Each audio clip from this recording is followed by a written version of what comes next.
Greetings everyone. We are Group Kakay Babe, a group from 2 ITA. Before everything else, let me introduce my members first. We have Mr. Balberoli Rafi Angelo O, Miss Balayan Pauline C, Mr. Baltazar Alp Christian J, Miss Batakan Elaine Grace S, Mr. Beato Jerome Ivan P, Mr. Bukid Abraham Christopher M, Mr. Kapoy Andre C, Miss Cosino Micaela Princess I, Mr. Salvador Jeric S, and I, Lawrence Jr. C. Bautista, the representative of the group. Let me start with a situation. Imagine gusto mo mag-book ng event. Of course, ang una mong gagawin is maghanap ka ng website. But what if yung website na napuntahan mo is puno ng errors, mabagal, magulo, at nakaka-frustrate gamitin, di ba? Because of that experience, minsan, nawawalan ka na ng gana mag-book. That's exactly the problem we want to solve. Meet ebook. Today, we present our website, EventBook. A platform designed para gawing simple, efficient at transparent ang event booking experience for everyone. With EventBook, mas magiging smooth at hassle-free ang pag-book ng events. Before we proceed to the actual demonstration, let me introduce the three main users of our system.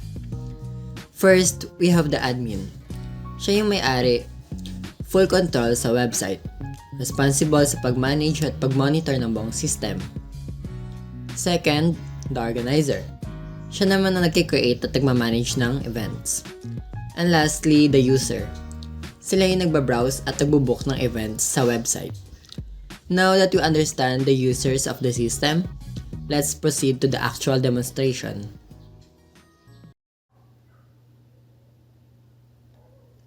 Let's go muna sa admin side. Mag-login tayo gamit ang admin account. I'll just enter the credentials, then click login. Ayan. Pagka-login, dadalhin tayo dito sa admin dashboard.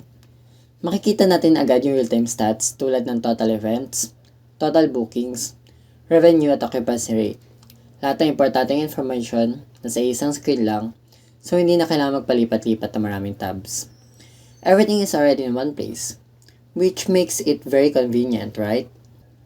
As you can see here, updated yung numbers in real time, so the admin can easily monitor performance. Now, scrolling down a bit, makikita naman natin yung event breakdown table, kung saan naka-organize yung details ng event. And right here, meron din tayong recent transactions feed. So, hindi na kailangan gumamit ng ibang tools para makita yung data. Nandito na lahat within the system. Now that we have seen dashboard overview, let's move on to the next feature. Ngayon, punta naman tayo sa Manage Events. Dito pwedeng mag-add, mag-edit at mag-manage ng events ang admin. First, let's try adding a new event. Click lang natin yung Manage Events. Now, mag-fill up tayo ng details. Once complete, click natin yung Submit. Ayan, once submitted, automatic na siya magre-reflect sa lahat ng pages, as well sa ating database. Ganoon na rin, once we manipulate any data sa ating system, magre-reflect agad sa database. Makikita agad siya dito sa admin side, pati sa organizer, at pati sa user. So, real-time talaga yung updates. And mapapansin din ninyo, meron tayong organizer column dito sa table. This helps the admin na laging malaman kung sino ang may-ari or assigned sa bawat event. Now that we have added an event, let's move on to the next functionality. Isa pang unique feature ng system namin, admin lang ang pwedeng gumawa ng organizer account. Hindi basta-basta maka-sign up ang kahit sino as organizer sa regular sign-up page, which adds extra security and control. Now, punta tayo sa organizer section. Ayan. Dito makikita natin yung create organizer form. Simple lang.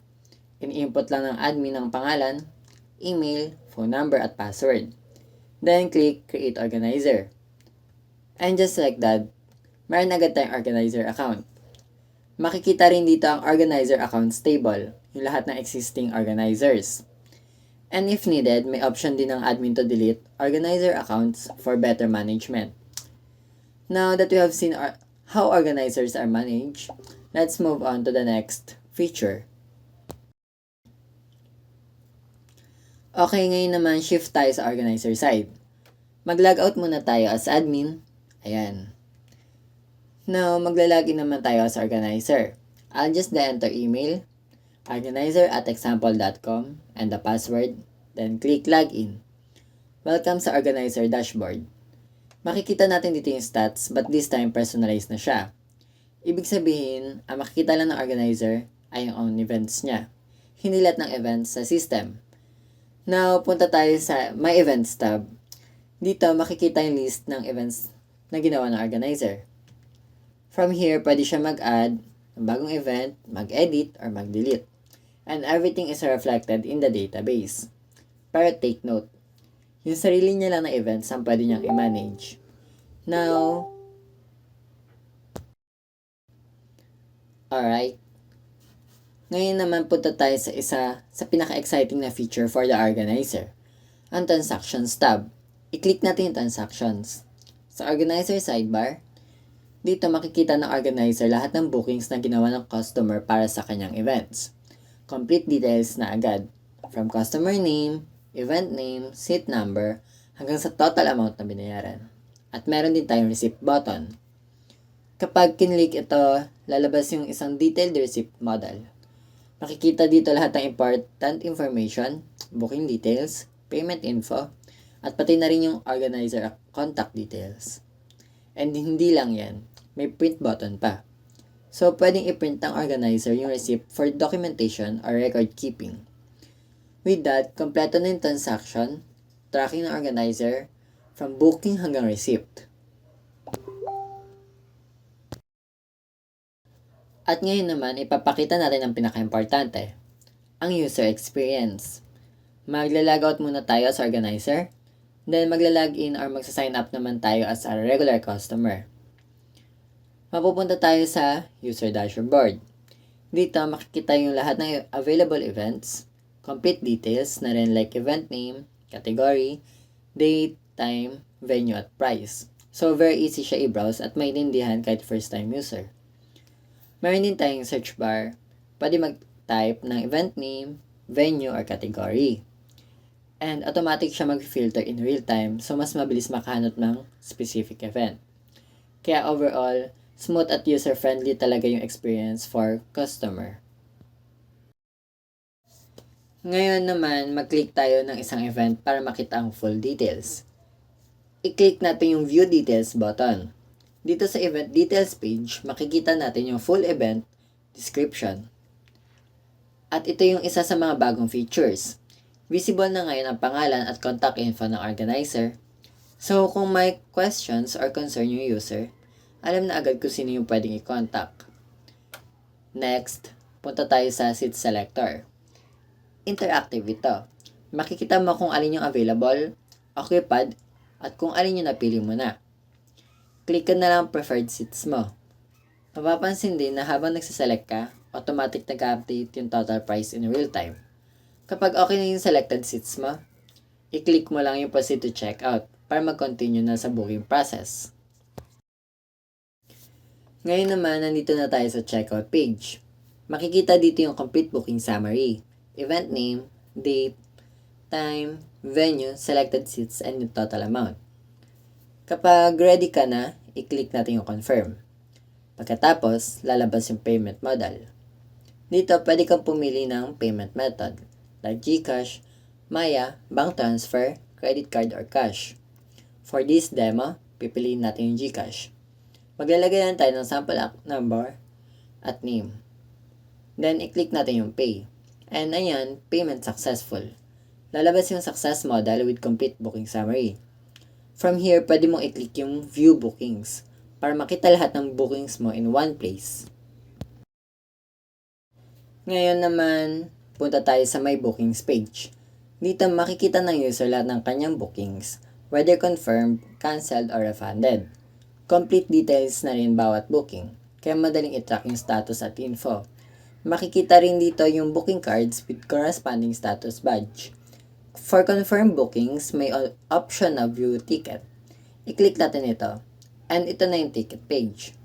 Makikita dito yung event name, date, venue, seat number, at yung unique order ID. At meron din tayong QR code button. Kapag pinlik ito, lalabas yung QR code na pwedeng i-present sa entrance ng event for verification. So very convenient. No need for printed tickets. Digital na lahat. And that sums up overview of the event book. Mula sa admin na nagmamanage ng buong system, sa organizer na may sariling dashboard at receipt system, hanggang sa user na may seamless booking experience, covered lahat. Ang system namin was designed para maging user-friendly, secure at complete. Walang missing data, walang confusing steps, straightforward lang ang buong experience. Meron pa kaming features tulad ng refund system, booking restoration, organizer contact visibility at printable receipts na nagpapakita ng commitment namin sa transparency at user satisfaction. So bakit event book? Easy event booking. Mabilis at simple lang ang pag-book. Smart seat selection. Interactive at real-time ang seat picking. Fast checkout. Walang hassle sa proseso. Secure payments. Safe at reliable ang transactions. Thank you sa inyong oras at attention. Bukas kami sa inyong mga tanong. Ano pa ang gusto niyong malaman tungkol sa event book? Ay lang customers. Good luck booking. So now I'm done demonstrating our website and our interface. So now let I and my members now discuss what is the magic behind all of that. So let's go to our next presenter. Hello, Dongang greetings everyone. I'm Balbero Lee Rafi Angelo, and I'll be covering 3 parts of our event book project.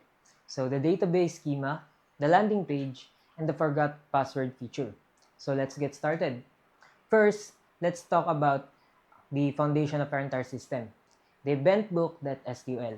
So dito naka-define lahat ng tables na ginagamit ng application namin. At the very top, dito natin create yung database mismo na tinatawag na event book. We use UTF-8 encoding para fully supported lahat ng characters, including special symbols. Next, we have the account types table. Instead of hard coding roles like the admin or the customer sa iba't ibang parts ng code, we store them here as a lookup table. So this improves organization and follows good normalization practices since we separate repeatable values in their own table. So moving on to the users table, dito nakastore lahat ng registered users. So you'll notice na yung account type ID is foreign key, connected to the account types table. So instead of storing text values, numeric IDs ang ginagamit natin. By default, it is set to 3, which means that every new user is automatically assigned as a customer. So next, meron din tayong event categories and venues table. These are used to organize events by category and location. So this approach helps avoid redundancy and keeps our database clean and consistent. Now, the event table contains all event details like name, date, time, price, and available seats. So it is connected to the other tables like the venues event, the event categories, and users through foreign key. So making sure that all related data is properly linked. So we also have 2 more lookup tables, the payment method and the booking statuses. These define the available payment options and the possible state of a booking, such as confirmed, canceled, or pending. So the booking table is the core transaction table. Every time a user books a event, a record is created here. It connects the user, the event, the payment method, and the booking statuses. It also stores important details like selected seats, the total price, and even refund information if applicable. So at the bottom, we included SQL views like vBookings and vEvents. So this acts as a pre-built queries that combine multiple tables. So we don't have to write complex join statements every time we need a data. And finally, we added a seed data to populate the database with default accounts, sample venues, and events. So the passwords are already hashed using a bcrypt, ensuring security from the start. Next is the index.php, which serves as the landing page of our website. So at the top, we start a session and immediately checks if the user is already logged in. So if they are logged in, we automatically redirect them to their respective dashboard. So this improves user experience, avoiding unnecessary navigation. On the page itself, we have a clean hero section that includes the event book name, a tagline, and two main buttons, which is the sign up and the sign in button. So this guides the user on what action they could take. Below that, we showcase key features of the platform such as the easy event booking, the smart seat selection, and the fast checkout and secure payments. So each feature is presented clearly with icons and short description. You'll also notice that the navbar and the footer are included using include once. So this allows us to reuse components across multiple pages, making the system easier to maintain. And at the bottom, we load a jQuery and a JavaScript file for navigation helpers. So however, the main redirect login is handled in PHP so that mas secure yung ating system and reliable. And lastly, I'll explain the password feature, which is divided into front-end and back-end components. So the front-end is designed as a three-step process to guide the users clearly. In step one, the users enter their email address. So once they click continue, an AJAX request is sent to the backend to verify if their email exists. And step two, if the email is valid, the user can input new password and confirm it. There's also a visibility toggle for better usability, and the email is displayed for confirmation. In step 3, a success message is shown once the password has been reset, along with a button to return to the login page. So the step indicators at the top are animated to help users track their progress, making the experience more user-friendly. On the back-end side, we handled logic using a PHP. First, we initialize the session and connect to the database. So the response is set to JSON format since it is triggered by AJAX. So there are two main actions handled here. Yung first ay yung verify email. So i-check niya if yung email mo ay nag-exist in the database using a prepared statement. So if found, the user ID and email are stored in the session for the next step. So the second part is the reset password. So this validates the session and ensures the password meets the required length and checks if both inputs match. So once validated na siya, the password is securely hashed using bcrypt and updated in the database. So after the process, session data related to the reset is cleared to maintain security. So using prepared statements throughout the backend ensures that protection against SQL injection attacks. So to summarize, the eventbook.sql defines a well-structured and normalized database. The index.php provides a clean and user-friendly landing page. And the forgot password feature offers a secure and guided way for users to reset their credentials. And that's all for my part.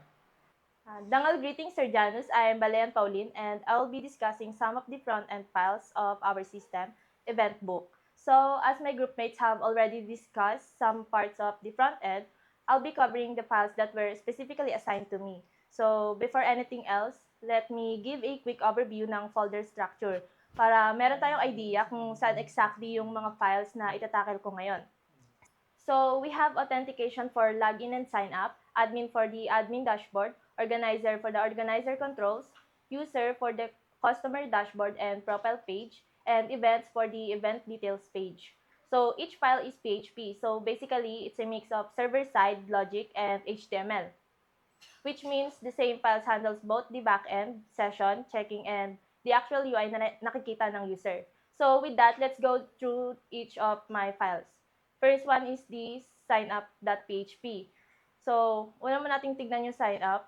Sa every top ng file, we call the session start.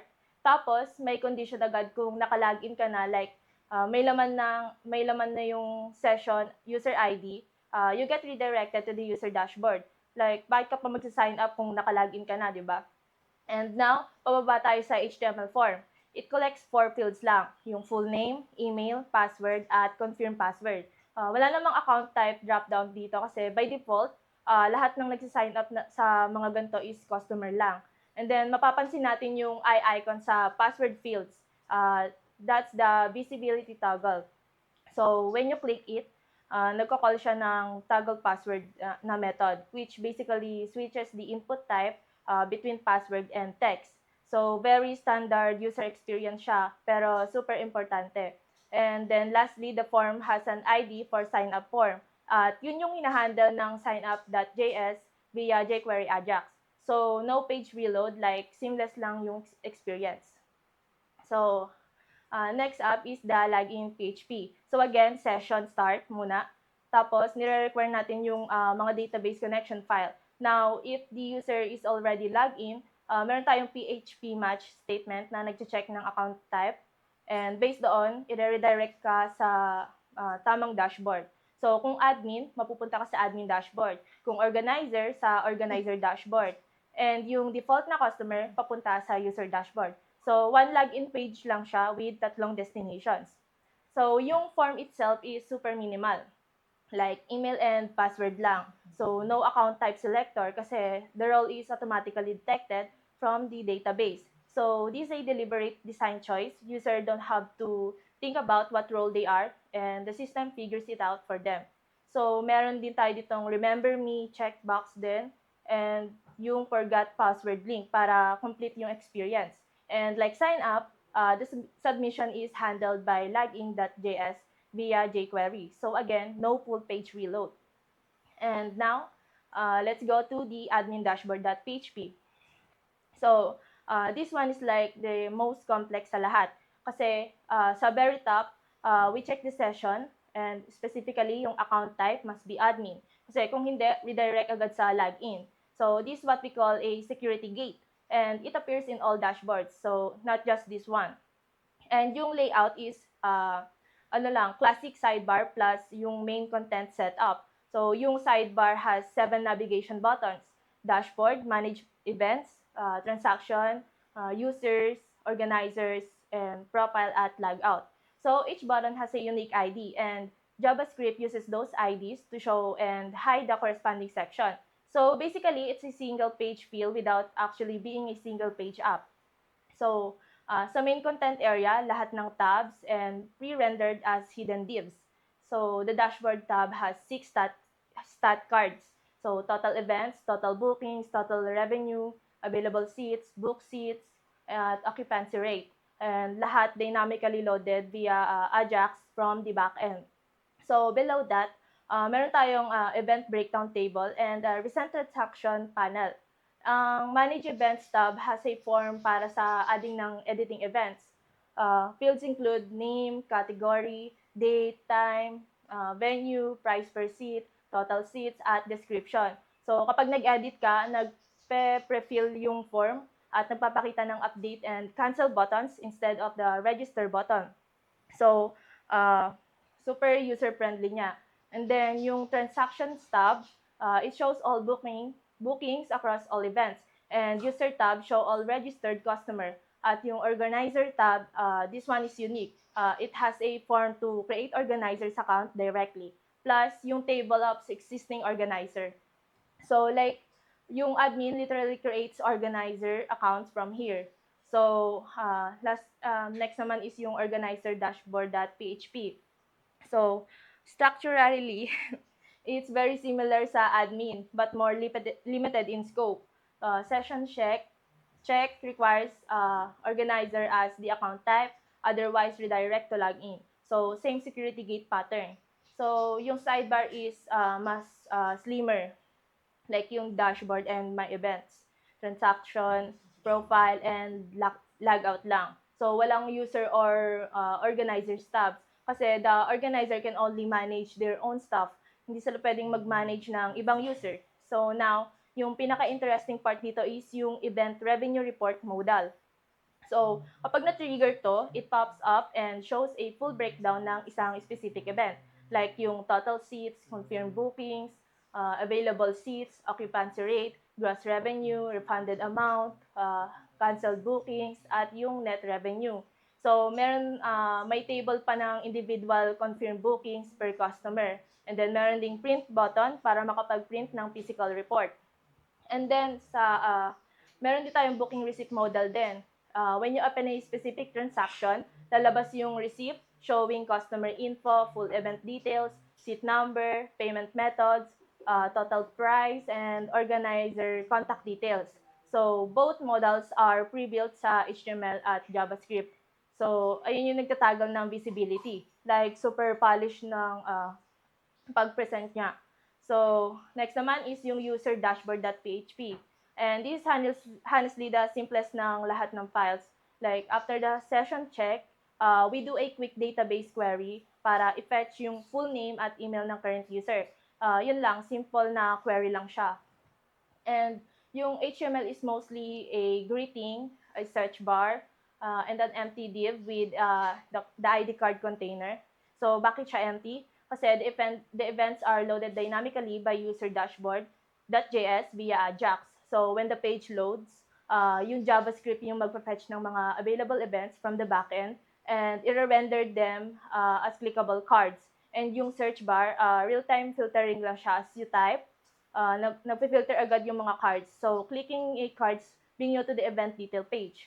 And last is yung profile.php. So, yung profile.php, which is actually shared across all the 3 account types, hindi lang para sa customers. So, sa top, we do a join query na kino-combine yung users tables and the account types table para makuha yung full profile info. Yung name, email, phone, profile photo, join date, and yung account type. So, sa left side, meron din tayong avatar card.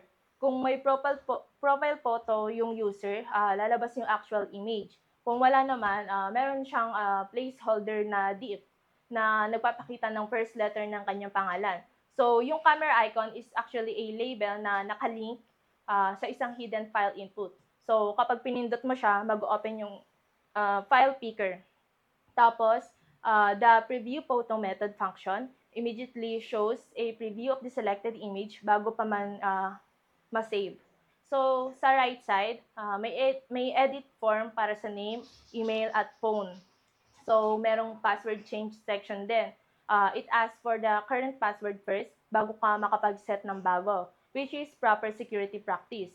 So, sa lahat ng password fields ay merong toggle visibility din. So, the whole form submits via jQuery Ajax to update profile.php. So, walang page reload. So, after na submission, lalabas yung kung success or error message for about 4 seconds via show MSG method, tapos mawawalan siya. So, that's all for my part. Thank you. Greetings, Sir Janus. I'm Ralph Christian Baltasar, and I will be explaining booking.php, checkout.php, API ticket.php, ticket.php, and verifyticket.php. So first, booking.php. Basically, this is the main booking page that the users see when they want to view all their event reservations.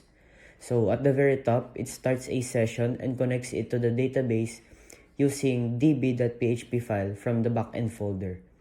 It then checks if the user is logged in by looking for a user ID in the session, and if none is found, it immediately redirects the user back to the login page.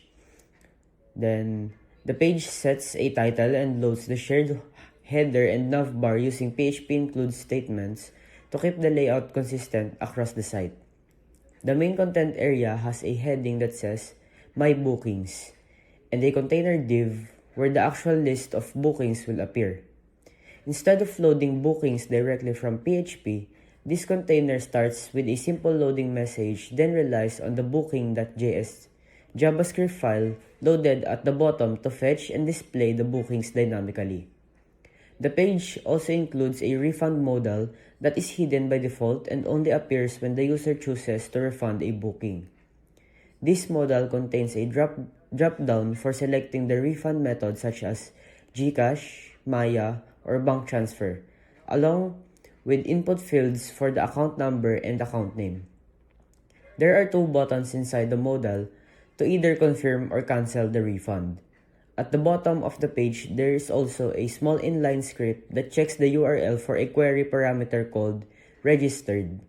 And if it is present, it shows a green toast notification at the bottom right of the screen telling the user that their registration was successful and their seat is confirmed. Now going to checkout.php. So this is the page that the user lands on after selecting their seats and before finalizing their payment. It starts by opening a session and connecting to the database. Then checks if the user is logged in and redirects them if not. It then reads the booking data that was previously stored in the session under the key booking. And if no booking data is found, it shows an error message with a link back to the dashboard. From the session, it pulls out individual details like the event name, date, time, venue, the seat or seats booked, the price per seat, and the quantity. It also calculates the total price by multiplying the price per seat by the quantity. The main content of the page is a checkout card that displays all of this information as a booking summary including the user's name and a formatted total. There are two buttons at the bottom of the card where the users can either confirm the booking, which opens the payment modal, or cancel, which takes them back to the user dashboard. The payment modal is hidden by default and contains a drop-down to choose a payment method along with input fields for the account number and account name, and buttons to either pay or close the modal. After a successful payment, another modal appears with a green header showing the full checkout summary again, including the payment method that was used. At the bottom of the page, the booking data and username from PHP are passed into JavaScript variables so the checkout.js script can use them when sending the payment data to the server. Next is the API ticket.php. So this is a server-side endpoint that returns ticket information in JSON format so that the front-end JavaScript can use it. It begins by starting the session and including the database connection file as well as a profile helper file from the backend that contains the actual functions for retrieving ticket data. The response header is set to application/JSON so the browser knows it is receiving a structured data and not a web page. The script first checks if the user is logged in, and if not, it returns a JSON error message and stops. It then checks what kind of request is being made by looking at the get parameters in the URL. If a ticket ID parameter is present, it calls the getTicketById function passing in the ticket ID, the current user ID from the session, and the database connection, then returns the result as JSON or an error if the ticket is not found. If instead a getAll parameter is present, it calls the getAllTicketIDs function with the current user ID and the database connection and returns a list of all ticket IDs belonging to that user. If neither parameter is provided, the script returns a generic invalid request error. This structure makes a file act as a lightweight API that handles two distinct use cases through a single endpoint. Next is the ticket.php. So this is the page that displays a single event ticket in a visually styled layout. It starts a session and checks if the user is logged in, redirecting them to the login page if not. The page loads a shared header, navbar, and footer through PHP includes, and also links its own CSS file for the ticket-specific styling. The visible content is divided into two main sections. The first is an empty state section that is hidden by default and only becomes visible if no ticket data is found, showing a message that no ticket exists along with the link back to the bookings page. The second is the actual ticket display, which is also hidden by default and gets populated by JavaScript once the ticket data is loaded. The ticket layout is split into three visual parts. The left side shows an event image, the center section shows the event category label, the event name, and a row of badge style tags showing the date, venue, and a confirmation status of booked. The right side is a stub section that shows additional details like the event time, a formatted order ID prefixed with EB and padded with zeros, and the seat or seats assigned to the ticket. Below the ticket, there are two buttons. one to open the QR code modal and one to go back to the previous page. The QR modal itself contains a title, a subtitle that says Event Verification, a box where the QR code image is generated using QRCode.js library, a short instruction to present the code at the entrance, and a close button. The page loads jQuery, the QRCode.js library from a CDN, and the ticket.js script which handles fetching the ticket data and filling all the dynamic fields. Next is the verify-ticket.php. So this is a backend script used to validate a ticket by reading a QR code value passed through the URL. It begins by including the database connection file and setting the response header application/JSON so the output is structured data. The script first checks if a code parameter was provided by the GET request, and if it is missing, it returns an error saying that the QR is invalid. It then defines the expected prefix string eventbook-verify- and checks whether that the provided code starts with that prefix. If the format does not match, it returns an error saying that the format is invalid. If the prefix is correct, it strips the prefix from the code and treats the remaining part as its ticket ID by casting it one integer. It then runs a prepared SQL query against a database view called vBookings, which is a formatted view that joins and organizes booking data. The query selects fields like the booking ID, event name, event date, event time, event venue, status, seat, quantity, and the total price where the booking ID matches the extracted ticket ID. If no matching record is found in the database, it returns an error saying that the ticket was not found. If a ticket is found, it encodes the result as JSON and sends it back to that whoever scanned the QR code, such as the event organizer or the staff member, so they can see the full details of the ticket and confirm it is legitimate. Greetings, Sir Janus. I'm Elaine Grace S. Batacan, and I'll be explaining my part, which is front end. So, yung includes folder, dito nakalagay yung mga shared PHP files ng buong project. Para hindi pa ulit yung code and i-include na lang sa kahit saang page. So, meron kaming apat. First is config.php, next is footer.php, and third one is header.php, and the last is navbar.php. So, for the config.php, si config.php, ito yung naglo-load ng database connection. So, may condition siya. So, if not is set, PDO require once DB path. So, meaning, kapag hindi pa nakakonect sa database, lo-load niya yung db.php. Yung require once lang, para walang duplicate connection. For footer, si footer naman is pinaka-simple lang siya. Ito yung shared footer. So, yung brand name and copyright notice na lilitaw sa baba ng lahat ng pages, kapag may babaguhin, iisa lang yung i-edit niya.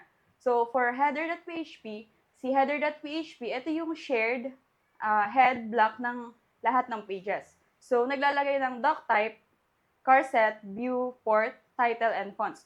So, may depth calculation siya para tama yung asset paths kahit nasa anong subfolder ka. So, may file title fallback din. Kapag walang nakaset, default is, kapag walang nakaset, default yung event book. So, for the navbar.php, so, last is navbar.php, ito yung navigation bar na nagbabago depende sa role niya. Kapag admin, nakalagay doon is dashboard, profile, logout. So, kapag organizer naman, same lang siya. So, kapag customer naman, nandun yung home, my bookings, profile, and logout. Kapag guest naman, nandun yung home, about, signed up, and may active link lahat din para alam mo kung kung nasa anong page ka na. So, yan yung includes natin. So, reusable siya, consistent, and shared sa buong project. So, next one is yung backend natin. So, sa backend folder naman natin, dito nakalagay yung mga PHP files na nag-handle ng lahat ng server-side logic namin. So, yung database connection, sessions, security checks, and yung actual na actions like adding or deleting events, nandito lahat siya. So, meron kaming 4 files. So, db.php, logout.php. So, next is yung backend. So, yung backend folder naman namin, dito nakalagay yung mga PHP files na nag-handle ng lahat ng server-side logic namin. So, yung database connection, session security checks, and yung actual na actions like adding or deleting events. So, nandito lahat yon. So, we have 4 files, db.php, logout.php, add event.php, and delete event.php. So, first is db.php. So, sa db.php, ito yung heart ng buong backend. So, lahat ng PHP files na kailangan ng database is nag-include nito. So, dito nakaset yung credentials niya. So, we have host, database name, username, and password. Then, gumagawa siya ng PDO connection, which is yung mas secure and modern na paraan kumpara sa lumang MySQLite. May 3 settings yung PDO namin.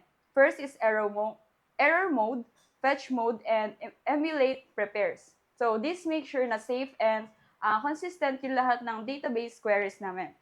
So, kapag na-fall yung connection, hindi siya nag-crash ng walang explanation. Nag-return siya ng proper JSON error response with 500 status code. And meron din 3 roles constant dito. First is admin, organizer, and customer. Para hindi na kailangang i-hardcode yung role name sa bawat file. Next is logout.php. So, si logout.php naman namin is simple lang siya pero critical. Kapag tinawag siya, tatlong bagay agad yung ginagawa niya. First is session start para ma-access yung session, and next is session unset para naman ma-clear yung lahat ng session variables. And the third one is yung session destroy para naman ma-kill talaga yung session completely. Then, nagre-return siya ng JSON response na may success. So, true, and yung redirect URL papunta sa login page. So, yung front end lang yung bahala mag-redirect, so clean and separation ng concerns. So, for our add event.php, so si add event.php naman is ito yung nag-handle ng pag-add ng bagong event sa database. So, first is may role check muna. So, admin or organizer lang yung pwedeng tumawag nito. So, kapag hindi, 403 forbidden agad siya. So, ibig sabihin, exit na siya. Then, kinukuha niya yung lahat ng event details mula sa post. Nakalagay ito is yung name, date, time, venue, category, price, total seats, and descriptions. With proper typecasting and trimming para clean yung data. Yung interesting part naman dito is yung venue abstract logic. So, bago i-save yung event, is tinitignan muna niya kung existing na yung venue sa database. So, kapag wala pa, ini-insert muna niya, then kukunin niya yung ID para hindi nag-duplicate yung venues. Then, kapag okay na lahat, ini-insert na yung event sa database, kasama yung created by field, para alam kung sino yung gumagawa. So, last is yung delete event.php. So, sa delete event.php is, ito yung nag-handle ng pag-delete ng event. So, same security check muna, admin or organizer lang yung allowed. Kapag hindi, 403 agad.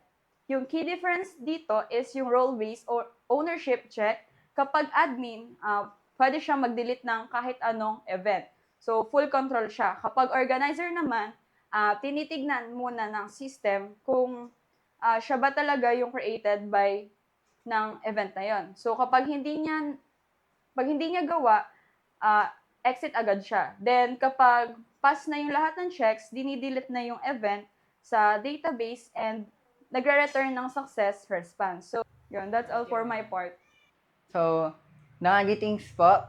Again, I am Bautista Lawrence Jr. C. I'll be discussing the checksession.php, getstats.php, getEvent.php, getEventReport.php, deleteUser.php, editEvent.php, and lastly would be confirmFreeBooking.php. And simulan natin sa pinaka-foundation ng buong sistema, ang checksession.php. Ito yung tinatawag ng browser every time para may malaman kung nakalagin ka pa ba o hindi na. Ang ginagawa nito ay simple lang. Ginagamit niya ang session start method at tinitignan kung may nakalagay ba sa PHP super global na $sign session ang user ID. Kung wala, ibabalik niya ang success. False at login false. Meaning, ipapadala ka pabalik sa login page. Kung may session naman, ibabalik niya bilang JSON. So, yung JSON, gamit ang JSON encode method, ang success true, kasama ang role ng user, kung admin, organizer, o customer. At ang iyong user ID at name. Ginagamit din niya ang isSet method para siguraduhin may laman ang session bago i-access. Dito, nagde-depend ang buong system para malaman kung sino ka at kung anong pwede mong gawin. Pinakasimpleng file, pero kung ito hindi gumana, walang ibang page ang magiging secured. Ito ang tunay na foundation ng lahat. So ngayon, next naman tayo sa iba pang file. Ngayon naman ang getstats.php. So dito sa getstats.php, ang role lang pwede dito ay yung admin at organizer. So pangalawa, again, ang getstats.php, ito ang nagpa-provide ng mga numbers na makikita sa dashboard ng admin and organizer. Yung total events, total bookings, revenue, at occupancy rate na dun sa card na makikita natin sa taas sa demonstration kanina. Lahat ng iyon galing dito. So, importante, hindi ito accessible ng mga regular customer. Kung ginagamit nito ang in-array method para i-check kung ang role ng user ay nasa listahan ng allowed roles. Kung hindi ka admin or organizer, automatic na magsisend ito ng HTTP response code 403 or forbidden. At wala ka makukuhang data. So, next one pa rin dito sa getstats.php. Kung may dalawang mode ang file na ito since yung admin at organizer. So, kung admin ka, makikita mo ang lahat buong sistema. Kung organizer ka naman, scope lang sa iyong mga events. At isang malaking improvement dito, lahat ng queries ay gumagamit ng prepare at execute method na PED o prepared statements para protektahan ang SQL queries laban sa injection attacks. Ginagamit din niya ang fetch column method para makuha ang single values tulad ng count at sum. Ang coalescence sum sa SQL para hindi mag-error ang math kahit walang bookings pa. Panghuli, ang occupancy rate ay computed dito sa PHP din. Confirmed book seats divided by total seats times 100 at ginagamit ang number format para maging readable ang revenue sa display. So, next pa naman tayo ang getuser.php. And ang role lang na pwede dito ay yung admin lang. So, ano nga ba meron sa getusers.php? So, ito ang nag-fetch ng lahat ng registered users sa sistema. Admin lang ang may access dito, gaya nga nasabi ko kanina. Walang ibang role ang makakarating sa data nito. So, ang SQL query niya ay gumagamit ang join para pagsamahin ng user table at account types table para makuha ang role name ng bawat user. So, kung admin siya, organizer, o customer. In-order sila gamit ang order by at created at descending. Ibig sabihin, ang pinakabagong nag-register ay unang lalabas sa listahan natin. So, ginagamit niya ang fetch all method kasama ang PDO-fetch assoc para i-return ang lahat ng rows bilang associative array. So, nakalabel ang bawat column value sa pangalan nito. At para ma-send sa JavaScript, ginagawang JSON ang buong array gamit ang JSON encode. Ang return data ay ginagamit ng admin dashboard para ipakita ang users table at ang organizers table. Makikita niya doon ang pangalan, email, phone, role, at kung kailan nag-register ang bawat user. So, ayun lang sa getusers.php. So, doon naman tayo sa getEvent.php. Dito naman, ang role na pwede dito ay lahat. So, user, admin, pati organizer. So, hindi siya isang API endpoint na tinatawag ng JavaScript. Ito ay isang PHP file na ini-include gamit ang require once ng eventdetails.php para i-load ang data ng specific event bago i-render ang page. Kumukuha siya ng event ID mula sa URL gamit ang super global na get at ginagamit niya ang vEvents, isang database view na naka-join na ang venue, category, at organizer info para sa isang query lang. Kompleto na ang lahat ng data. So, pero hindi lang doon natatapos. May pangalawang query pa. Kinukuha ang lahat ng confirmed bookings para sa events na yon para malaman kung aling seats ang occupied kinukuha nito para malaman kung ilang seats na ang occupied. So, ang book seats ay nakastore bilang comma-separated string sa database. Halimbawa, seat 1, so comma, seat 3. Kaya ginagamit ng PHP ang explode method para hatiin ito at trim para ma-clean ang bawat seat label. Ang resulta ay isiset sa custom key na variable event na array, tapos ang kanyang key ay book_seats. At iyan ang ginagamit ng JavaScript seat map para markahan kung alin ang available at alin ang book na. So, ayun lang sa getEvent.php. So, ngayon, next one would be getEventReport.php. Then, ang role lang na pwede dito ay yung admin at organizer. So, wala na ulit dito yung user natin. So, ito ang ginagawa niya ay, siya naman yung pinaka-complex. So, nag-return ito ng complete revenue at booking summary para sa isang specific event. Gamit ang super global get, tapos ang nakalagay sa loob ang ating key na event_id para malaman kung aling event ang hihilingin para sa Para sa organizer, may extra security check. Bago i-query ang data, titignan niya muna kung ang event na hinihiling ay talaga ng kanya. So, kung hindi, access denied agad. Hindi makikita ng isang organizer ang report ng event ng ibang organizer. So, ang return data ay napakaraming impormasyon. Gumagamit siya ng case, when, then sa SQL. Sa isang conditional na nagsasama ng specific rows lang. Halimbawa, confirmed revenue o canceled count. Mula doon, kinocompute niya ang confirmed seats, available seats, at occupancy rate. So, at ang net revenue ay isang computed field. Then, confirmed revenue minus refunded amount, ito ang tunay na kinita ng organizer. So, kasama pa rin ang per booking breakdown gamit ang vBookings view na naglalaman ng customers name, seat, quantity, price, at payment method para sa about confirmed booking. So, yon. Next file naman tayo. So, ngayon, delete user.php. So, ito naman, balik tayo sa admin lang na role. So, meaning, admin lang yung makaka-access nitong file na to. So, ito ang nagde-delete ng user account gamit based din nga dun sa pangalan niya. Then, admin access lang ang kailangan para makapag-trigger nito. May importanteng safeguard dito bago mag-delete. Titignan muna niya ang role ng user na i-delete gamit ang fetch column method. Kung ang admin ang role niya, hindi siya i-delete. Ang system ang magpoprotekta sa sarili niya.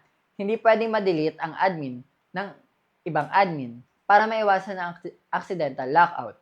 So, kapag okay na ang validation, iti-trigger ang delete from SQL command sa user table. At dahil may on-delete cascade ang foreign keys ng aming database, automatically madi-delete ang lahat ng bookings ng user na yon. Walang orphaned records na matitirang nakaiwan sa database. Ginagamit din niya ang row count method para malaman kung ilang rows ang na-affect ng delete at ma-confirm kung successful ang operation. Then, ang super global post naman na with key na user_id, ang ID ng user na i-delete galing sa Ajax post request ng admin dashboard. So, ayun lang sa ating delete user.php.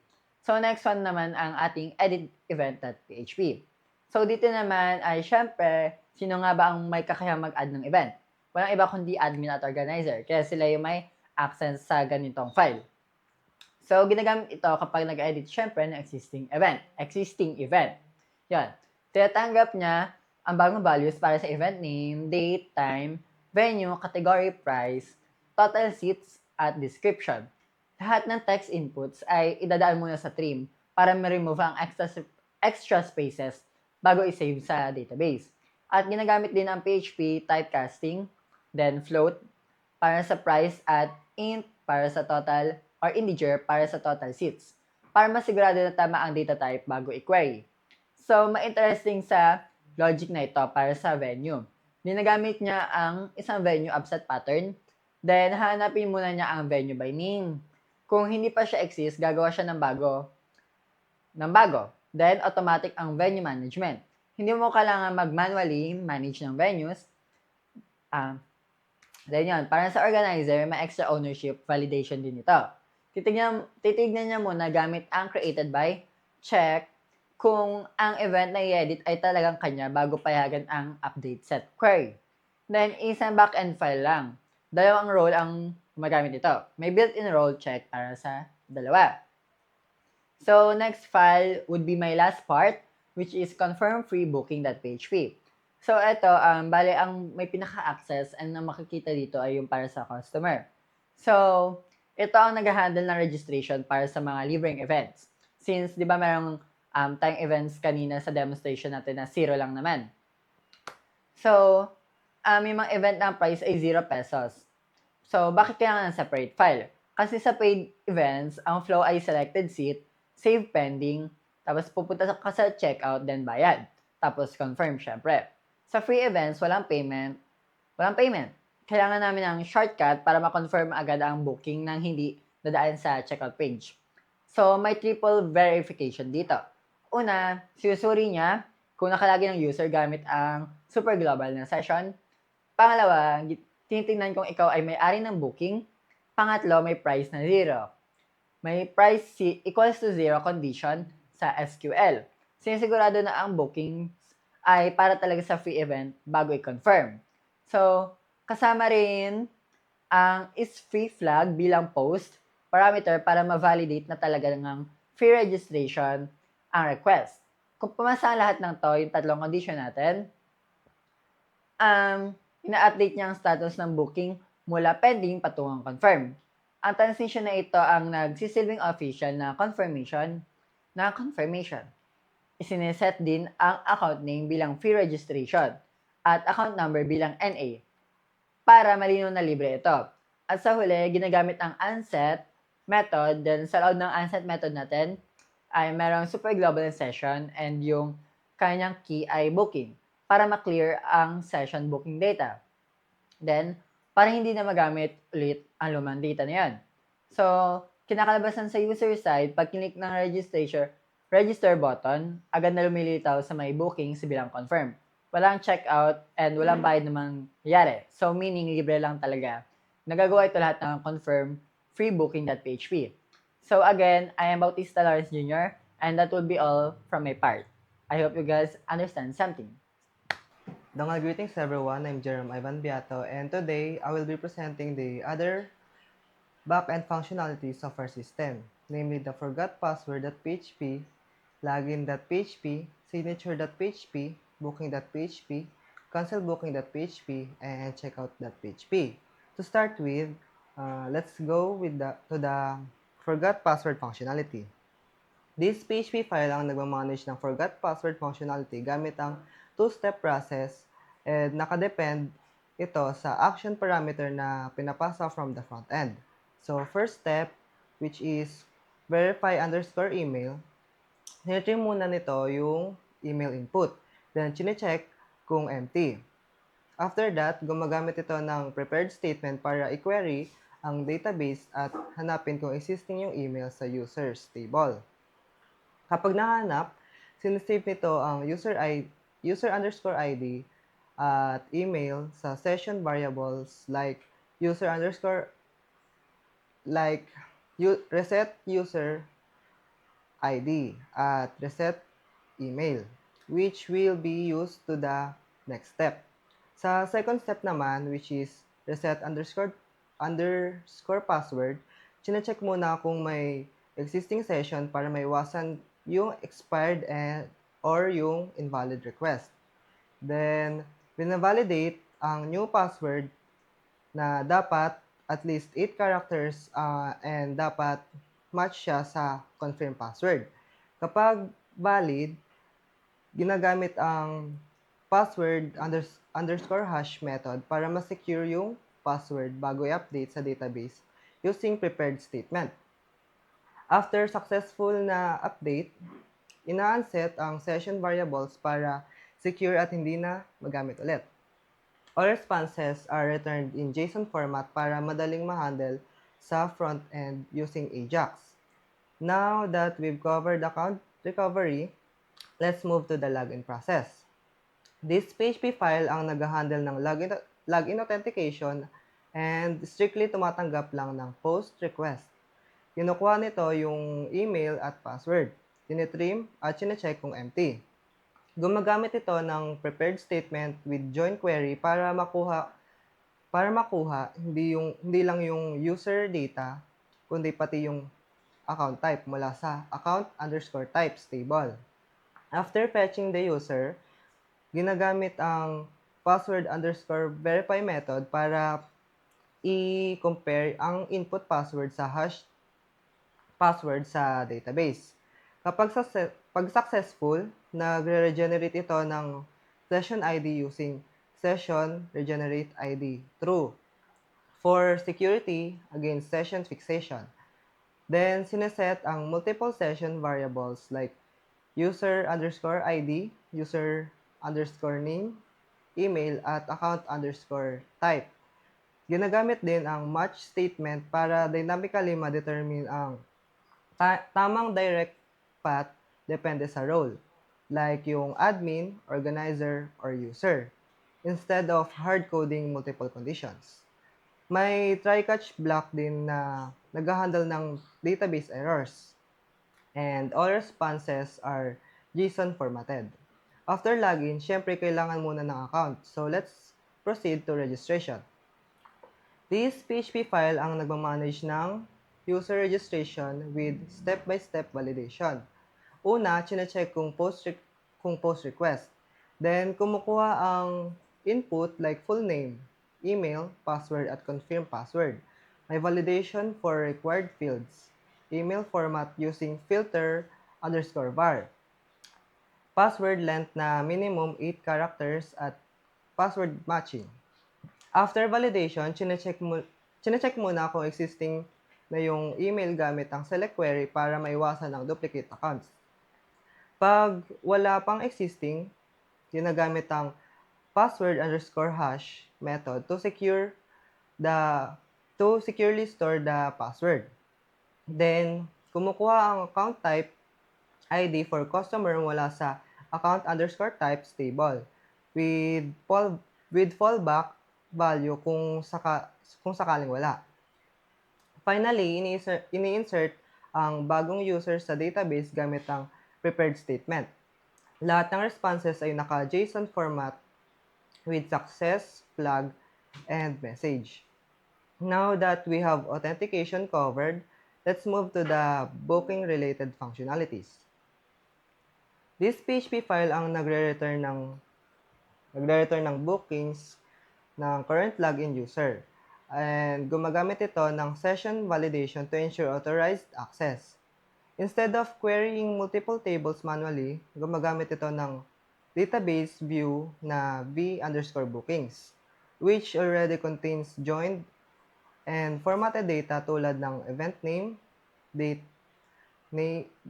time, venue, category, seats, quantity, price, total price, status, payment method, and organizer name. Ang results ay naka-order by created_at descending, meaning latest booking ang unang lalabas. Output is returned sa JSON array using fetch all, PDO, fetching ASOC. From viewing books, users may also need to cancel. So let's discuss the next. This PHP file ang nag-handle ng booking cancellation with role-based login. Una, chinecheck kung login ang user via session.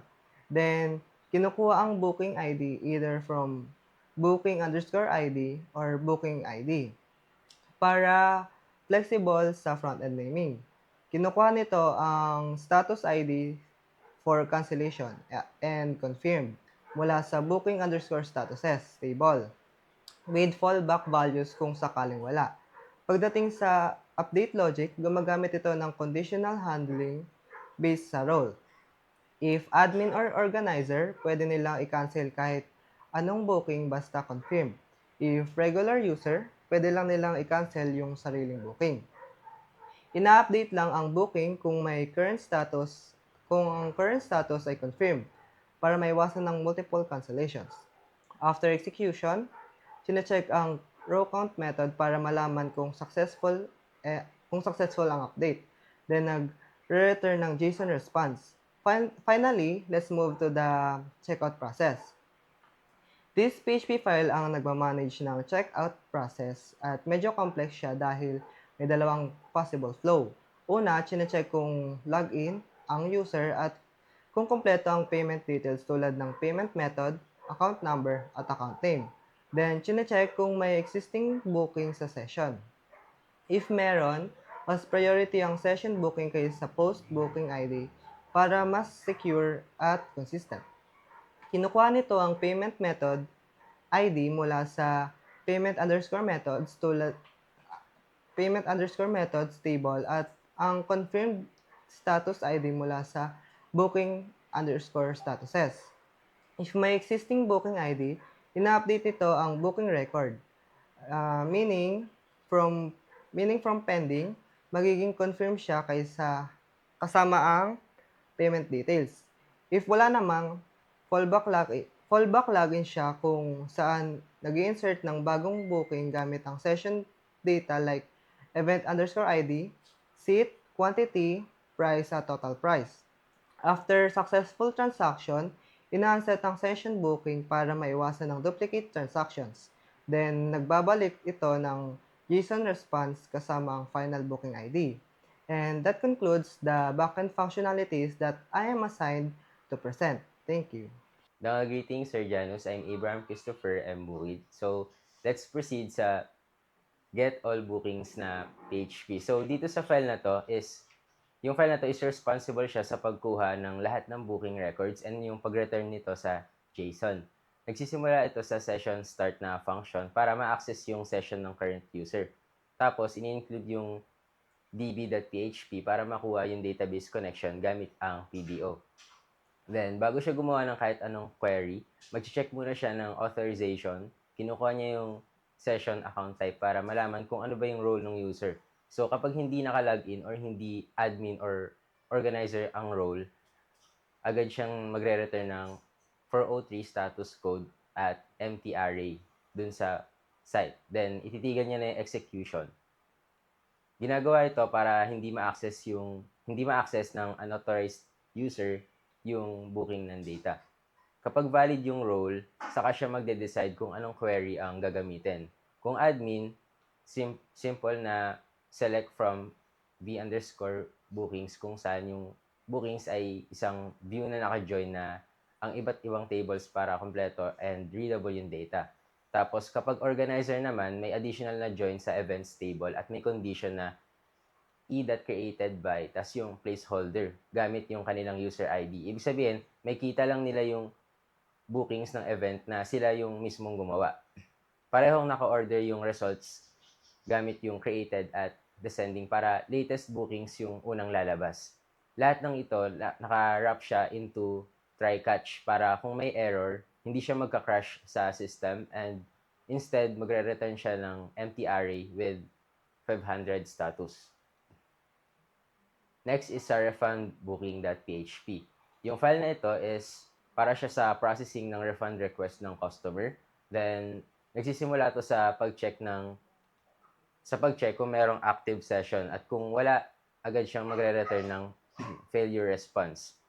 After nito, binabasa niya yung 4 na post fields na kailangan, namely yung booking ID, refund method, refund account number, at refund account name. So, lahat ng yan is required. Kaya kapag may kulang or empty, hindi siya magpo-proceed and magre-return ng error. Kapag kompleto yung input, magpe-perform siya ng database lookups. Una, hahanapin niya yung ID ng payment method based sa pangalan nito, tulad ng GCash and Maya. Sunod, kukunin niya yung status IDs para sa refunded and canceled na may fallback values kung sakaling hindi makita sa database. Sa mismong update query, may important conditions na dapat masunod doon. Kailangan match yung booking ID, dapat ang booking ay pag-aari ng current user, tapos yung current status dapat canceled. Important siya dahil yung rule ay pwede lang i-refund kung yung booking is na-cancel na ganun. Kapag lahat ng yun is satisfied, ina-update niya yung status sa refunded. Tapos, isi-save niya yung refund details kasama yung timestamp. Sa huli, ibabalik niya yung kung successful ba yung operation or hindi. Next is sa restore-booking.php. Yung file naman na to is ginagamit siya para ibalik yung mga canceled booking pabalik dun sa confirmed status. So, nagsisimula to sa session check. Tapos, kinukuha niya yung booking ID mula dun sa post data. Flexible siya dahil tinatanggap niya yung parehong booking ID at booking underscore ID at yung booking ID. Pagkatapos nun, kinukuha niya yung status IDs para sa confirmed at cancelled. Yung main logic dito is nakabase siya sa role ng user. Kung yung user is admin or organizer, pwede nilang i-restore ang kahit anong booking basta ang status ay cancelled. Pero kung regular customer lang sila, pwede lang nila i-restore yung sarili nilang booking. Kaya may additional condition na user ID equals yung placeholder, ganun.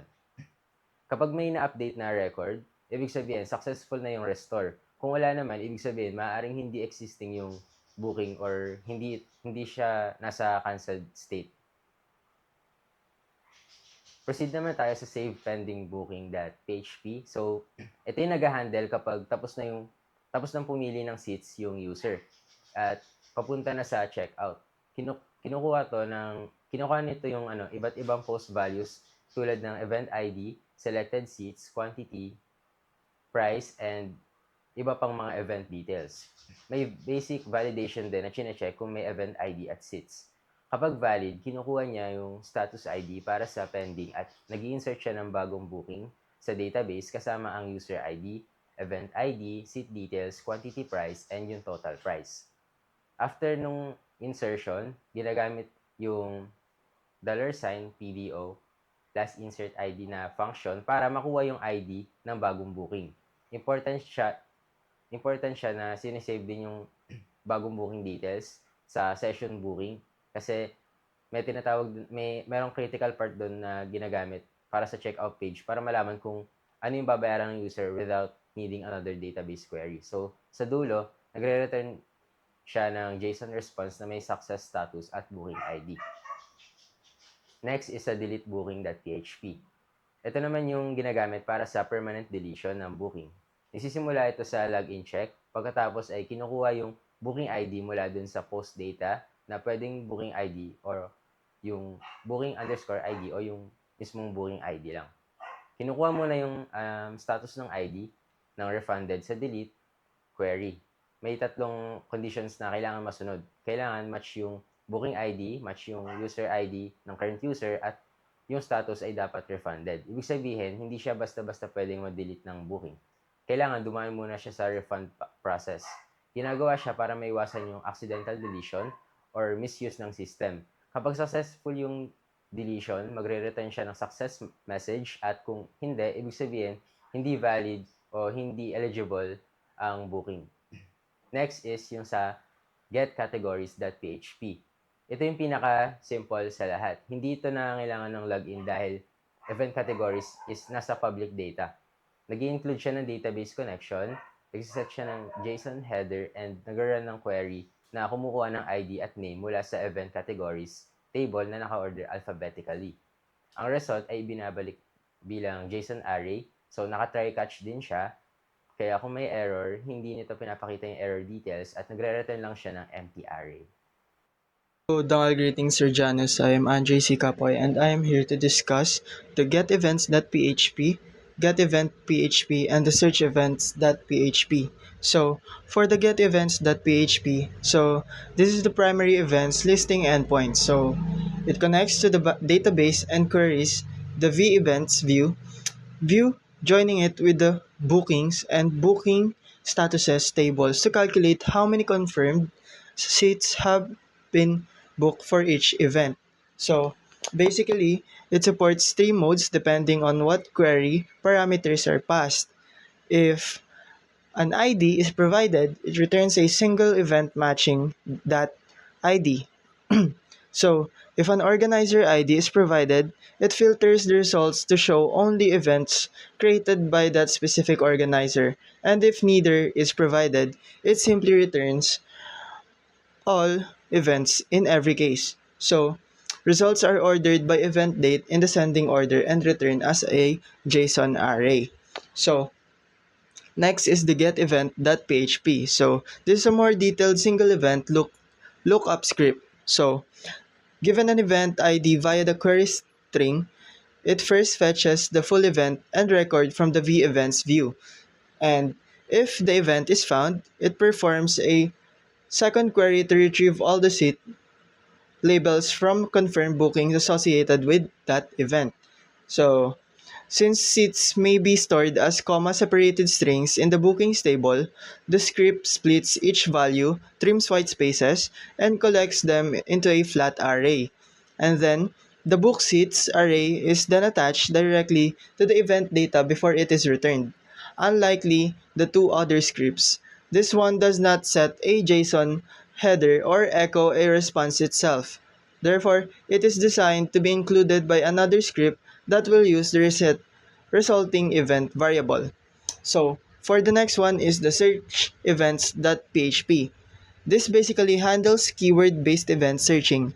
It reads a query parameter from the request, and if it is not empty, runs a like search, and then against the event's name, venue, and category fields in the vEvents view.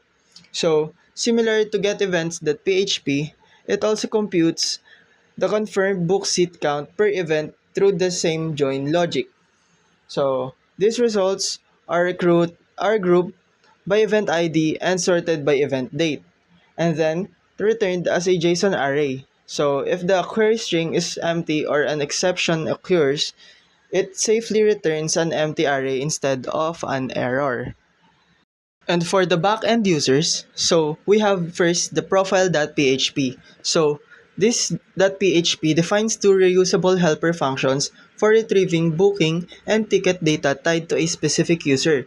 So the first function, getTicketById, accepts a ticket ID, a user ID, and a database connection. So then queries the vBookings view to fetch a single booking record that matches both the ticket ID and the user ID. So, this dual condition check ensures that the user can only retrieve tickets that belong to them. And then, returned record includes details such as the event name, date, time, venue, seat assignment, quantity, total price, payment method, and booking status. So, if no matching record is found, the function returns null, and then the second function, getAllTickets, simply retrieves all booking IDs associated with a given user from the bookings table. So, these two functions are meant to be included and called by other parts of the application rather than being executed directly. Next, we have the updateProfile.php. So, this belongs to a CRUD logic, and this handles all profile update operations for a currently logged in user. It begins by verifying that a valid session exists.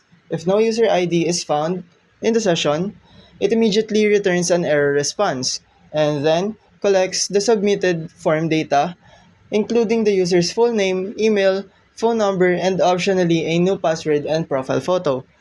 Before proceeding, it validates that the name and email fields are not empty and the email follows a proper format. It also checks the database to ensure the submitted email is not already in use by a different account. If a profile photo is uploaded, the script validates that the file extensions is one of the accepted image types, generates a unique file name using the user ID and current timestamp.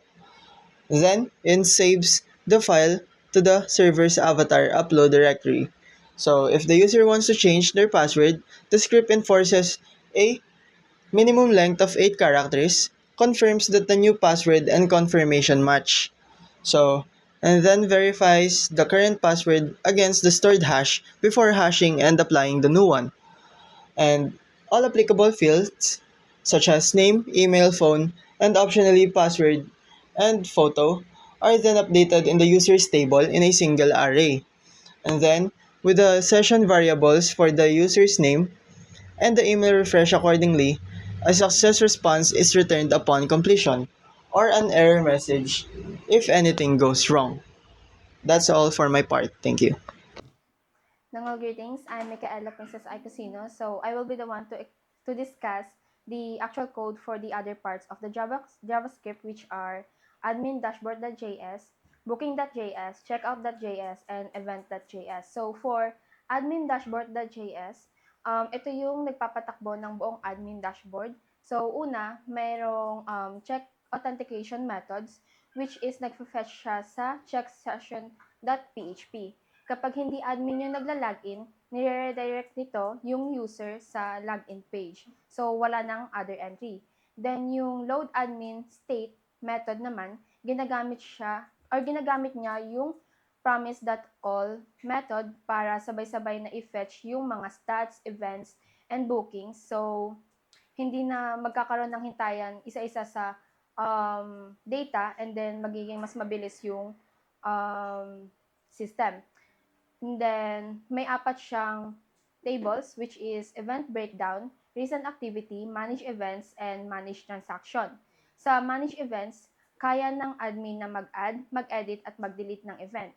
Sa edit, kinukuha niya yung existing data sa event kapag pinopopulate yung form. So, hindi na kailangang ilagay lahat ng data sa input fields. May time conversion din, which is kapag yung stored time ay may AM or PM format, kino-convert niya yon into 24-hour para compatible sa HTML time input. Then, meron ding manage transaction kapag confirmed yung booking. Sa manage transaction, kapag confirmed yung booking, merong cancel button. Kapag hindi naman, yung status lang yung lilitaw, so color-coded depende sa status. And then, meron ding manage users, which is lahat ng registered users is makikita doon. Pwedeng i-delete. And then meron din siyang protection, which is hindi pwedeng i-delete yung mismong admin account. And then meron ding manage organizers, para doon pwedeng mag-create ng bagong organizer account with validation, which is yung password must be at least 8 characters and dapat mag-match siya doon sa confirm password input fields. At yung show toast method, yung pop-up authentication. At yung show toast method naman is yung nagpa-pop up na notification sa baba ng screen na nagsasabi kung yung booking is successful or nagkaroon ng error sa action. Next is booking.js. Yung booking.js, ito yung nagpapatakbo ng my booking page ng customer.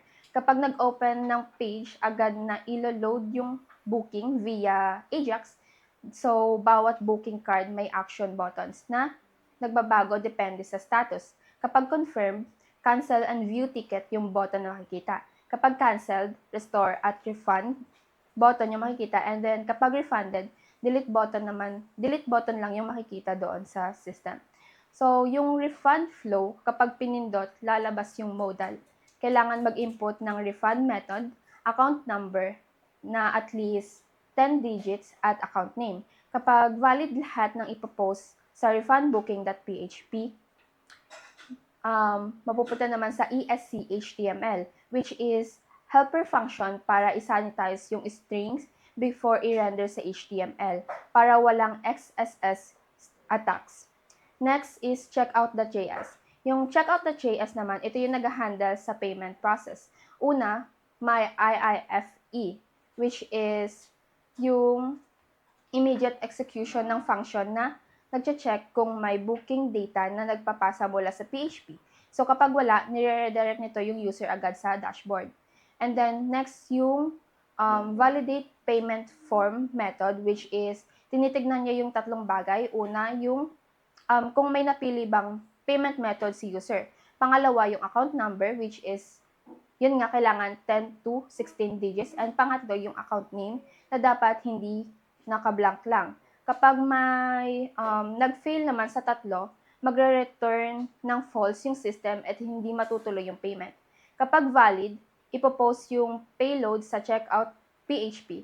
Kapag success, yung payment modal, mag-handle at lalabas yung success modal.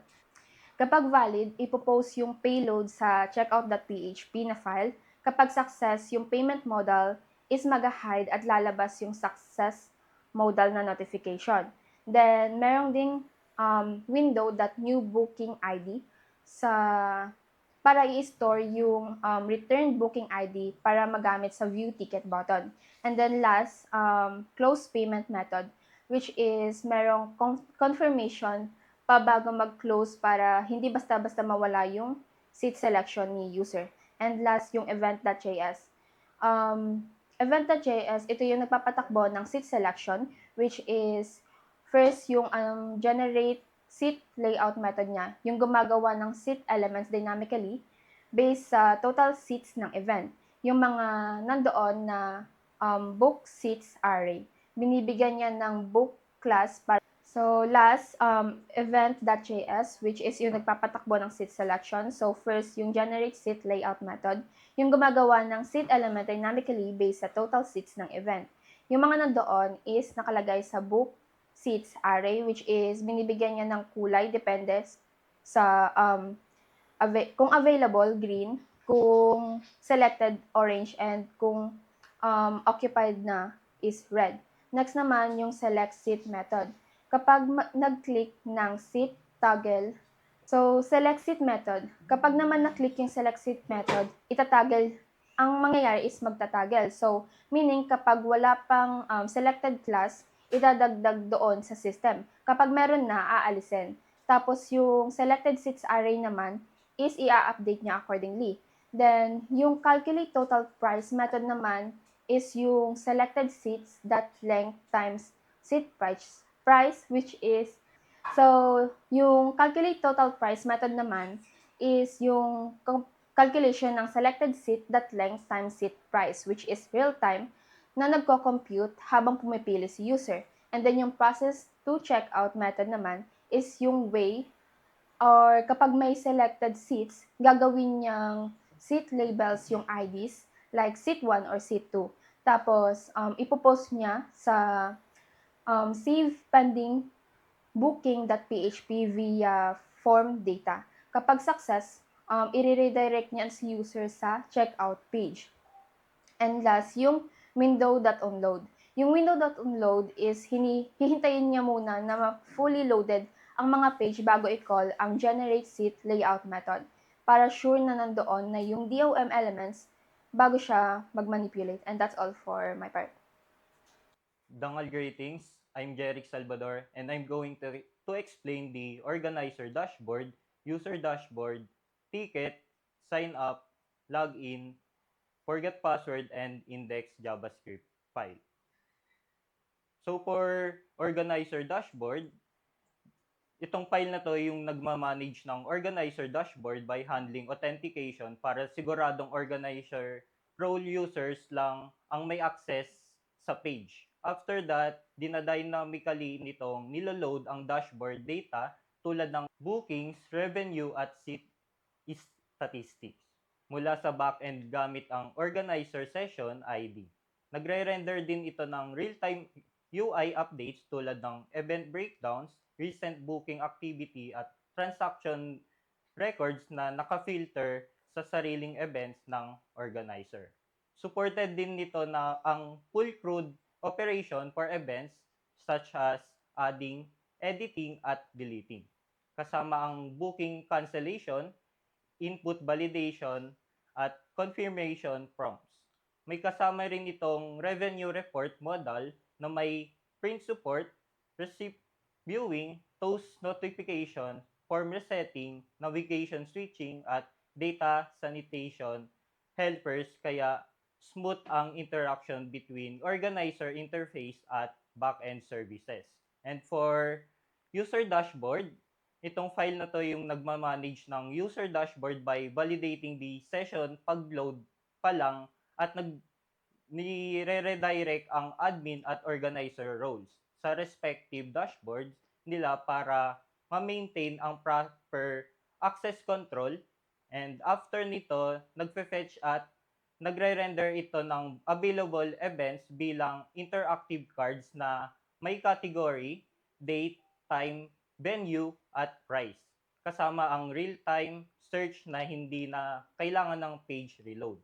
May navigation helpers din para i-redirect ang user sa event detail pages at logout function na may confirmation prompt para safety ma-end ang session, and overall, nagbibigay ito ng clean at responsive event browsing experience para sa regular users. And for ticket JavaScript file, ito yung nagmamanage ng ticket viewing page by pagkuha ng ticket ID mula sa URL, pag-fetch ng booking details via Ajax, at pag-display ng ticket info tulad ng event, name, date, time, venue, seat, at formatted order ID. Kapag walang valid ticket, magpapakita ito ng empty state. Handled din nito ang QR code generation gamit ang modal na nagre-render ng scannable verification code para sa ticket. Ang modal open at close interaction ay nakamanage gamit ang jQuery event handlers, kaya simple at interactive ang ticket viewing experience. For sign up JavaScript file, ito yung nagmamanage ng user registration gamit ang class-based structure, kung saan kinukuha ang inputs tulad ng full name, email, password, at confirmation bago mag-perform ng client-side validation. Tinitiyak nito na kumpleto ang fields, may first at last name, ang full name, tugma ang passwords, at pasok sa minimum length requirement. Kapag valid, isinasubmit ang data asynchronously sa backend gamit ang Ajax, at i-redirect ang user sa login page kapag successful. Ang errors at confirmations ay ipinapakita gamit ang alert dialogues para sa structured at validated na registration flow. For login JavaScript file, ito yung nag-handle ng login process sa pamamagitan ng pagkuha ng email at password inputs, paggawa ng basic validation, at pag-submit ng credentials sa backend via Ajax. Kapag successful, automatic nitong binibuild ang redirect path based sa user role. Admin at organizers papunta sa respective dashboard, admin at organizer papunta sa respective dashboards, habang regular users papunta sa user dashboard. May error handling din para sa failed login attempts at network issues na pinapakita gamit ang alert dialogues. Ang redirect path ay dynamically binubuo para maiwasan ang hard-coded URL, kaya mas flexible at smooth ang login experience. For forgot password JavaScript file, ito yung nagmamanage ng forgot password flow gamit ang class-based at multi-step structure. Ginaguide nito ang user mula sa email verification hanggang password reset. Ang verified email ay sinesave temporarily at ang new password ay chinecheck. And for forgot password JavaScript file, ito yung nagmamanage ng forgot password flow gamit ang class-based at multi-step structure. Ginaguide nito ang user mula sa email verification hanggang password reset. Ang verified email ay sinesave temporarily at ang new password ay chinecheck kung pasado sa minimum length at kung match bago isubmit sa backend via Ajax. May inline error messages sa bawat form at nag-update ang step indicator habang nagpa-progress ang user, and sa huli may success step na pinapakita para sa clear at guided password recovery experience.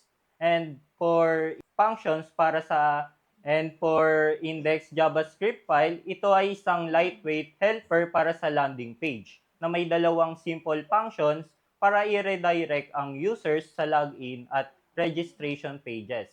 Kapag na-click ang buttons, ang session-based redirection para sa login user ay nakahandle sa server side.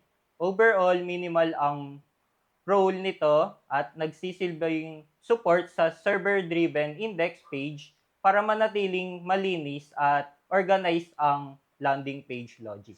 And that's all for my part.